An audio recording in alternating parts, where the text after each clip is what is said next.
اعوذ باللہ من الشیطان الرجیم بسم اللہ الرحمن الرحیم۔ شخص صرف 3 بار یہ دعا پڑھے گا۔ دعا: جو ایمان والا 3 مرتبہ فجر کی نماز کے بعد یہ تسبیح پڑھے گا انہیں ان 4 بیماریوں سے نجات مل جائے گی۔ 4 بیماریوں میں پہلی بیماری پاگل پن ہے۔ یہ تسبیح پڑھنے سے کسی بھی شخص کو ذہنی بیماری نہیں ہوگی۔ اللہ تعالیٰ تمہیں پاگل نہیں بنائے گا۔ بزرگوں کے مطابق جن لوگوں کو مرگی بھولنے کی بیماری ہے وہ بھی شفا بے ہو جائے گا۔ دوسری بیماری کوڑپن کی ہے۔ یہ تسبیح پڑھنے سے جلد سے متعلقہ کوئی بیماری نہیں ہوگی۔ کچھ لوگوں کو چہرے پر دانے، پھنسی وغیرہ نکل آتے ہیں یا ان کا رنگ کالا ہو جاتا ہے، یہ تسبیح ضرور پڑھیں۔ تیسری بیماری اندھے پن کی بیماری ہے۔ اگر آپ کو کم نظر آتا ہے تو یہ تسبیح ضرور پڑھیں۔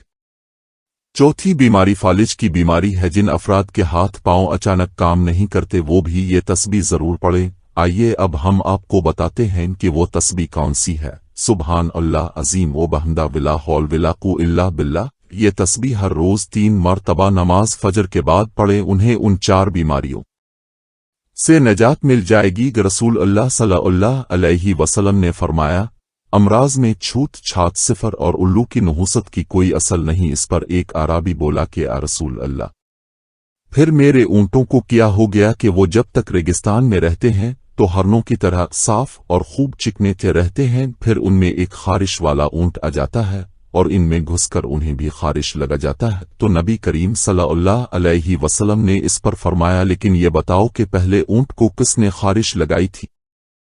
ابو ہریرہ رضی اللہ عنہ نے بیان کیا کہ رسول اللہ صلی اللہ علیہ وسلم نے فرمایا، امراض میں چھوت چھات، متعدی ہونا، صفر اور الو کی نحوست کی کوئی اصل نہیں۔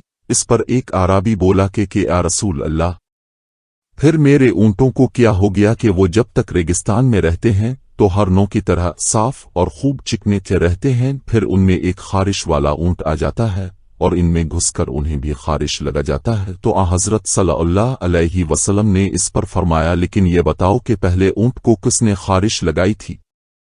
مرض کا متعدی ہونا اور مان صفر کے سلسلے میں موجود بداعتقادی پر نکیر ہے۔ اہل جاہلیت کا یہ عقیدہ تھا کہ اللہ تعالیٰ کے حکم اور فیصلے کے بغیر بیماری خود سے متعدی ہوتی ہے، یعنی خود سے پھیل جاتی ہے۔ اسلام نے ان کے اس اعتقاد باطل کو غلط ٹھہرایا، چنانچہ رسول اللہ صلی اللہ علیہ وسلم نے فرمایا، لائدوی یعنی بیماری خود سے متعدی نہیں ہوتی۔ اور اس کے لیے سب سے پہلے اونٹ کو کھجلی کی بیماری کیسے لگی کی بات کہہ کر سمجھایا اور بتایا کہ کسی بیماری کا لاحق ہونا اور اس بیماری سے شفا دینا یہ سب اللہ رب العالمین کے حکم سے ہے، وہی مسبب الاسباب ہے۔ سب کچھ اللہ تعالیٰ کے حکم اور اس کی بنائی ہوئی تقدیر سے ہوتا ہے۔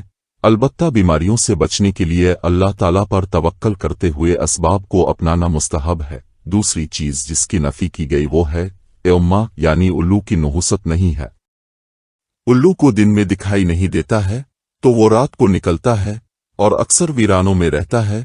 عرب لوگ اس کو منحوس جانتے تھے اور بعض یہ سمجھتے تھے کہ مقتول کی روح الو بن کر پکارتی پھرتی ہے، جب اس کا بدلہ لے لیا جاتا ہے تو وہ اڑ جاتا ہے۔ رسول اللہ صلی اللہ علیہ وسلم نے اس خیال کو باطل قرار دیا اور فرمایا، او ولائم، آج بھی الو کی نحوست کا اعتقاد باطل بہت سے لوگوں کے یہاں پایا جاتا ہے جو جاہلیت کی بد اعتقادی ہے۔ اسی طرح صفر کے مہینے کو جاہلیت کے زمانے میں لوگ منحوس قرار دیتے تھے اور جاہل عوام اب تک اسے منحوس جانتے ہیں۔ تیسری چیز جس کی نفی فرمائی وہ مان صفر کے مہینے کے متعلق نحوست کا عقیدہ ہے، یہ بھی لغو ہے۔ صفر کا مہینہ اور مہینوں کی طرح ہے، کچھ فرق نہیں ہے۔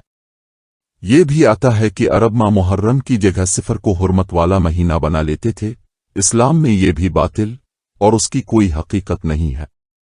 ایک قول یہ بھی ہے کہ عربوں کے اعتقاد میں پیٹ میں ایک سانپ ہوتا تھا جس کو صفر کہا جاتا ہے۔ بھوک کے وقت وہ پیدا ہوتا ہے اور آدمی کو ایذا پہنچاتا ہے، اور ان کے اعتقاد میں یہ متعدی مرض تھا، تو اسلام نے اس کو باطل قرار دیا۔